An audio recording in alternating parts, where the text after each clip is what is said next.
राधे राधे भक्तों, आज हम श्रवण करेंगे चैत्र मास के कृष्ण पक्ष की पाप मोचनी एकादशी व्रत कथा। तो चलिए कथा श्रवण करते हैं। युधिष्ठिर बोले, हे कृष्ण, चैत्र कृष्ण पक्ष की एकादशी का क्या नाम है, उसकी क्या विधि है और क्या फल है। श्री कृष्ण बोले, हे राजेंद्र, मैं पाप चक्रवर्ती मानधाता ने यही प्रश्न लोमस ऋषि से किया था।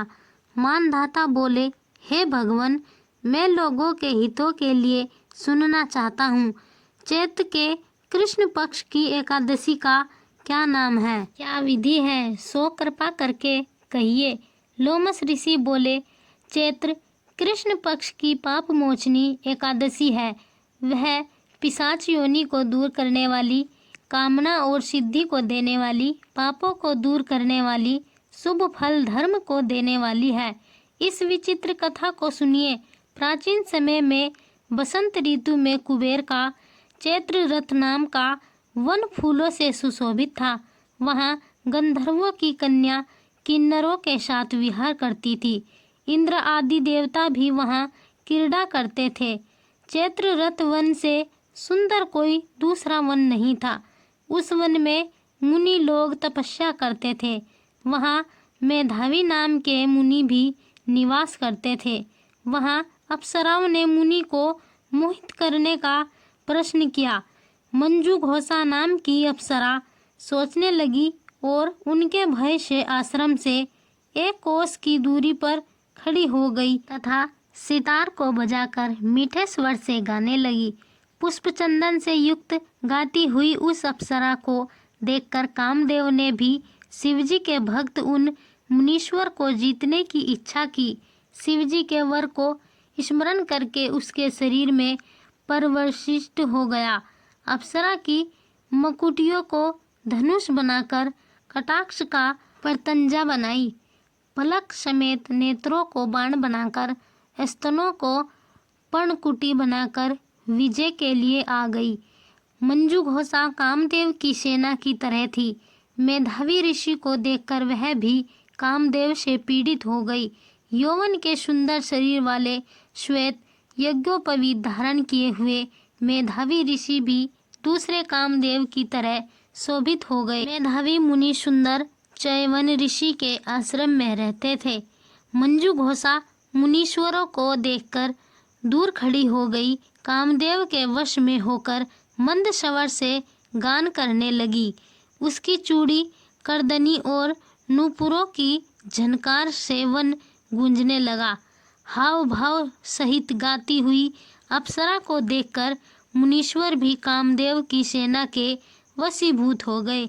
मंजू घोषा आकर मुनि को कामदेव के वशीभूत देखकर हाव भाव कटाक्ष के मोहित होने लगी। वीणा को नीचे रखकर मुनीश्वर का ऐसे आलिंगन करने लगी जैसे वायु से कांपी हुई बेल पेड़ से लिपट जाती है। उसके सुंदर शरीर को देखकर वह मुनीश्वर को उसके साथ वन में रमण करने लगी। मेधावी मुनि शिव तत्व को भूलकर कामदेव के वशीभूत हो गए। रमण करने में कामी मुनि को दिशा और दिन रात का ध्यान नहीं रहा। मुनीश्वर को भोग विलास में बहुत समय बीत गया। आचार का लोभ हो गया। तब मंजू घोषा ने स्वर्ग लोक जाने का विचार किया। चलते समय वह स्मरण करते हुए मुनि से बोली कि मुझे अपने घर जाने के लिए आज्ञा दीजिए। मेधावी ऋषि बोले, हे सुंदर मुख वाली, तू आज संध्या को आई है। प्रातः काल तक मेरे पास निवास कर। मुनि के इस वचन को सुनकर वह डर गई। फिर उन मुनीश्वरों के साथ विषय करने लगी। मुनि के शाप के डर से बहुत वर्षों तक रमण करती रही। 57 वर्ष 9 महीना 3 दिन व्यतीत हो गए, परंतु इतने दिन मुनि को आधी रात के समान मालूम हुआ। इतना समय बीतने पर अप्सरा मुनि से फिर बोली, हे ब्राह्मण, मुझको घर जाने की आज्ञा दीजिए। मेधावी बोले, अभी तो सवेरा हुआ है, मेरी बात सुन। जब तक मैं संध्या करूं तब तक तू यहाँ ठहर। मुनि के इस वचन को सुनकर वह डर गई। फिर मुस्कुराकर विस्मित होकर बोली कि विप्र, आपकी संध्या का कितना परिणाम है, वह समाप्त हुई कि नहीं? मेरे ऊपर कृपा करके गए हुए समय का विचार करिए। अप्सरा के इस वाक्य को सुनकर मुनि को बड़ा आश्चर्य हुआ। ब्राह्मण ने हृदय में ध्यान करके समय का अनुमान कर लिया और बोले, हे सुंदरी, तेरे साथ 57 वर्ष बीत गए। तप को बिगाड़ने वाली अप्सरा को काल के समान देखकर क्रोध से मुनि के होठ कांपने लगे और व्याकुल होकर बोले कि तू पिशाचिनी हो जा। हे पापिनी, मुझको धिक्कार है।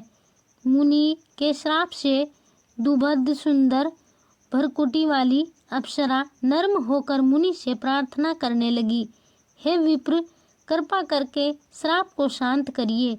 सज्जनों का वचन और संग 7 कदम चलने पर भी फल देता है। आपके साथ मुझको बहुत से वर्ष बीत गए, इस कारण हे स्वामी, मेरे ऊपर कृपा करिए। मुनि बोले, हे भद्रे, मैं क्या करूं? तूने मेरा बड़ा भारी तप नष्ट किया है। तथापि मैं तुझको श्राप दूर करने का उपाय बताता हूँ, उसे सुन। चैत्र कृष्ण पक्ष में जब पापों का नाश करने वाली पाप मोचनी नाम की शुभ एकादशी होती है, हे शुभ्र, उसका व्रत करने से पिशाच योनि छूट जाती है। यह कहकर वह मेधावी पिता के आश्रम चले गए। मेधावी को आया हुआ देखकर चैवन ऋषि बोले, हे पुत्र, तूने यह क्या किया? सब तपस्या को नष्ट कर दिया। मेधावी बोले, मैंने अप्सरा के साथ रमन किया, बड़ा भारी पाप है। अब प्रायश्चित बतलाइए जिससे पाप दूर हो जाए। चैवन बोले, चैत्र के कृष्ण पक्ष में पाप मोचनी एकादशी होती है। हे पुत्र, उसका व्रत करने से पापों का समूह नष्ट हो जाता है। पिता के इस वचन को सुनकर मुनि ने उत्तम व्रत को किया।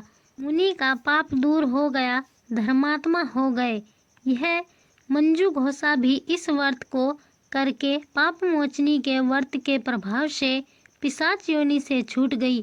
दिव्य रूप धारण करके वह सुंदर अप्सरा स्वर्ग को चली गई। इस व्रत को करने से बहुत पुण्य मिलता है। तो भक्तों, यह थी चैत्र मास के कृष्ण पक्ष की पाप मोचनी एकादशी व्रत कथा। कामदा एकादशी व्रत श्रवण करने के लिए हमारा YouTube चैनल सब्सक्राइब और वीडियो को लाइक जरूर करें। राधे राधे।